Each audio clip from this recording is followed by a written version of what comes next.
Y atención con este dato que surgió en las últimas horas. Los creadores de ChatGPT, escuchen esto, identificaron que hay 44 profesiones en riesgo por la inteligencia artificial. Y te lo dicen los propios creadores de ChatGPT. ¿Cuáles son esas 44 profesiones? Y sobre todo, a ver, cómo tiene que avanzar la legislación y cómo tiene que responder la humanidad, básicamente. Está con nosotros Alejo Rodríguez, que es especialista en esta temática. Le agradecemos muchísimo por el contacto. ¿Cómo estás, Alejo? Bienvenido. Hola, Alejo, ¿cómo estás? ¿Cómo están? Muchas gracias por la invitación. Un gusto recibirte. Bueno, CEO de la consultora Prosperity. Bueno, ¿cuáles son algunas de estas profesiones que, según ChatGPT y sus creadores, van a terminar desapareciendo? Pero sobre todo, digo, ¿cómo tenemos que enfrentar esto, no? Acá que en Argentina se habla mucho de la reforma laboral. Sí, interesante estudio el que sacaron hace muy poco, esto fue antes de ayer, entre, como vos decís, los creadores de ChatGPT, la empresa OpenAI y la Universidad de Pensilvania, con lo cual es un estudio metodológico muy completo. Lo que hicieron básicamente fue darles distintas tareas específicas de diferentes profesiones a la inteligencia artificial y a humanos especializados en esas tareas. A partir de eso, de esos resultados, se lo dieron a quienes evaluaban el resultado, la productividad, la calidad final de esa tarea, sin decirles de quién venía, quién la había completado, y de ahí sacaron un porcentaje de, bueno, quién es mejor en esta tarea porcentualmente, sea la inteligencia artificial o los humanos. Y de ahí este listado de 44 profesiones en riesgo, te diría, de las cuales sí, probablemente algunas de esas en el corto plazo puede ser que vayan a transformarse o a terminar desapareciendo, corto plazo, medio plazo y largo plazo, pero son, te diría, las profesiones en las cuales ya hoy la tecnología y la inteligencia artificial está generando un cambio, está generando un llamado de atención para quienes están involucrados en esas tareas. ¿Y cuáles dirías que son los rubros más afectados? Donde, por ejemplo, si vos te dedicas a eso, paso al horno. Ponele un poco de atención al tema o empezar Totalmente, a ver cómo podés, ¿no? Reubicar tu labor, tu profesión.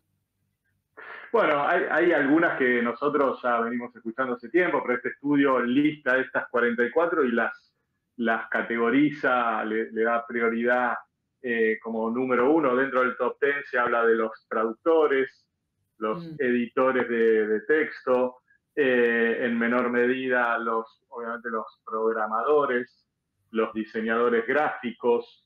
Es un estudio que viene de Estados Unidos, con lo cual se agregan algunas profesiones que para nuestro país no son tan relevantes. Habla también de los investigadores privados, por ejemplo. Es muy interesante. Está muy arriba encima.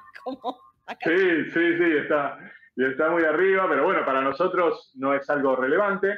Pero bueno, sí es relevante, por ejemplo, hablar de aquellos que atienden. La traducción está hecha como empleados de mostrador, en realidad son aquellos colaboradores que trabajan en el frontline. El frontline es todo lo que es atención al cliente, sea presencial, pero bueno, ahí también hablamos de tecnología y de robótica, pero también a nivel de call center y customer service, quiero decir, centros de atención al cliente telefónico.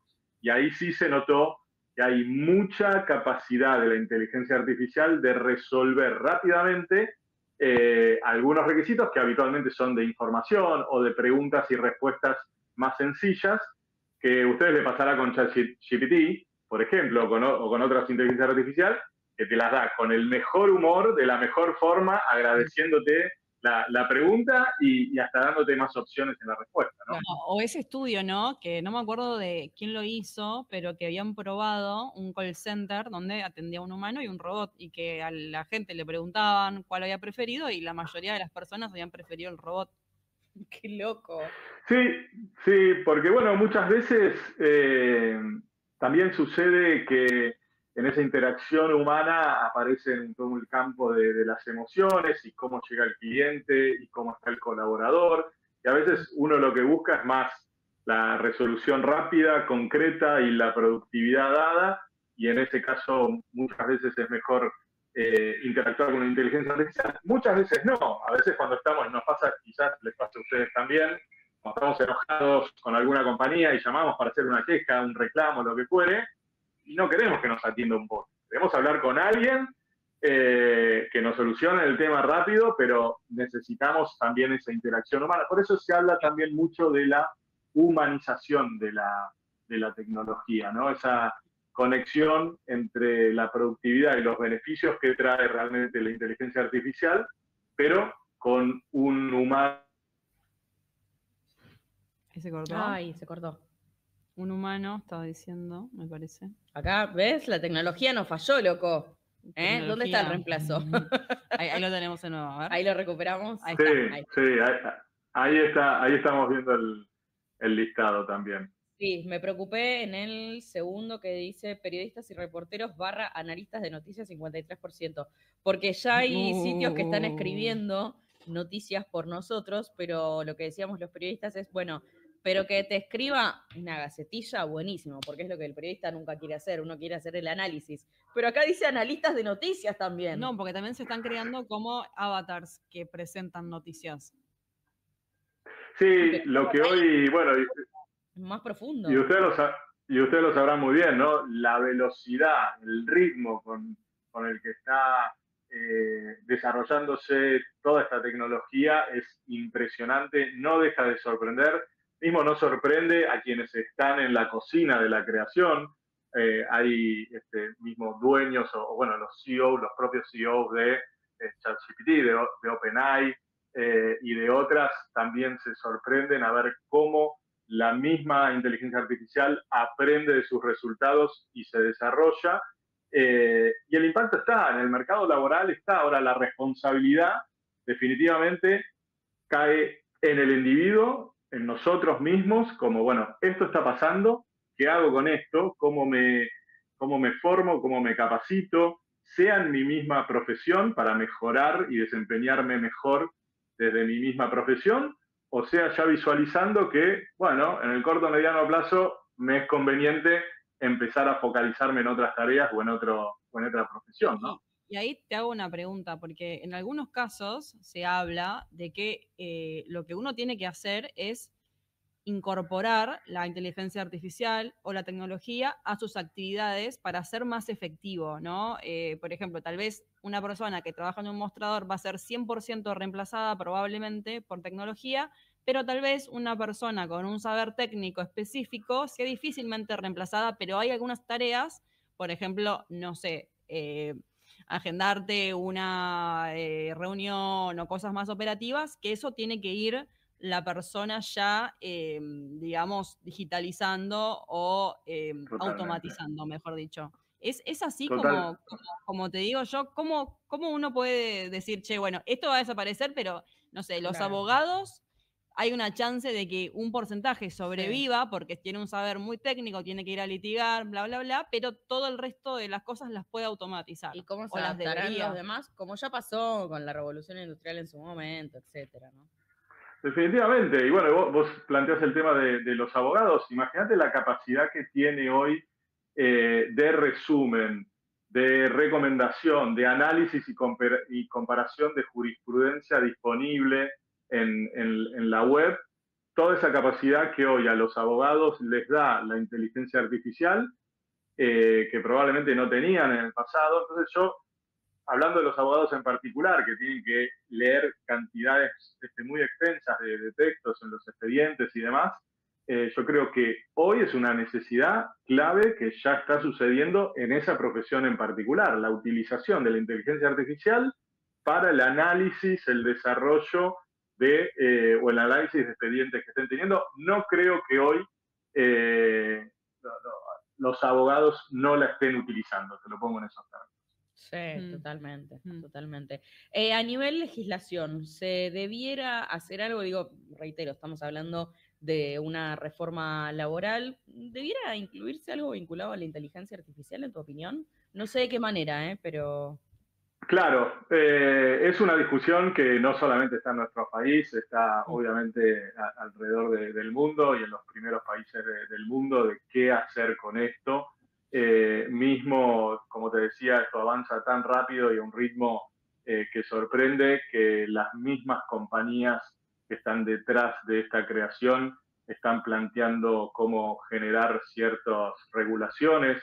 Por ejemplo, el último lanzamiento que se hizo de Sora. Sora es un motor de generación de videos que fue muy conocido por estos últimos días, Sora 2. Ya se está hablando de, bueno, esto hay que ponerle cierta patente, utilización de marcas registradas, que uno puede rápidamente utilizar desde su casa y hacer desde su casa el video que vos quieras, la imagen que vos quieras, con marcas que están registradas, que para utilizarlas a nivel público obviamente tiene todo un tema legal por detrás. Entonces, la legislación enfrenta una complejidad enorme. Primero, de terminar de entender el mundo que se viene, el mundo actual, pero el mundo que se viene con toda esta tecnología, y terminar de generar una legislación o ciertas reglas y regulaciones que se vayan adaptando a la medida que esto siga generando nuevas cosas. Ese último punto te diría que es el más difícil de todos. Bueno, bien, vamos a ver. Acá dejar un comentario que me hace acordar algo que vi el otro día por Robin Williams, porque dicen qué pasa con la gente muerta, y decían, por ejemplo, ay, lo perdí. La Nata, bueno, lo perdí. Pero la escuché justo a la hija de Robin Williams, el actor que falleció hace ya varios años, que le pedía por favor a los fanáticos de su papá que le dejen de mandar videos hechos con inteligencia artificial de su papá, porque no, ya está, o sea, ella decía, mi papá no existe más, y me mandan situaciones de mi papá en eventuales situaciones que nunca existieron y no van a existir, y a mí eso me destruye. Dice, yo sé que no lo hacen con mala intención, pero a mí me destruye, ¿no? Y sacó un comunicado pidiendo eso. Y ahí digo, qué difícil entender el límite, ¿no? También como... Mal. Muy Black Mirror todo. Que viste que hay cosas de Black Mirror que decía, esto no va a pasar nunca. Claro. Pues está pasando. Sí, está pasando. Sí, a eso me refería cuando hoy por hoy están estas mismas empresas generando ciertas restricciones en la utilización de imágenes públicas, no solamente de marcas privadas, sino de imágenes públicas de reconocidos para generar videos que hoy mismo, aún hoy, se puede hacer y de manera muy sencilla desde casa, ¿no? Totalmente. Bueno, tremendo. La verdad que es interesante y me parece que hay que debatirlo. Está sí, y de vuelta, el llamado de atención es para todos, no solamente para las nuevas generaciones, es para todos, de cómo nos adaptamos desde nuestros puestos de trabajo, nuestras profesiones en el mercado laboral, cómo nos adaptamos a esta realidad. Aprendizaje y formación continua. Las empresas deben trabajar en la regeneración de puestos de trabajo, no eliminación de puestos de trabajo, sino en esto de cómo humanizamos la tecnología y generamos esa vinculación entre ambas cosas. Y definitivamente también la mirada del Estado y del sistema educativo para que esto cada vez esté más inmerso desde los niveles iniciales hasta el nivel secundario, el terciario y la universidad. Entonces, educación, Estado, empresas y la responsabilidad del individuo hoy es una necesidad y es un llamado de atención. Totalmente. Interesantísimo escucharte, Alejo. Te agradecemos muchísimo por el contacto. Muchísimas gracias, Alejo. Bueno, muchas gracias a ustedes. Nos vemos.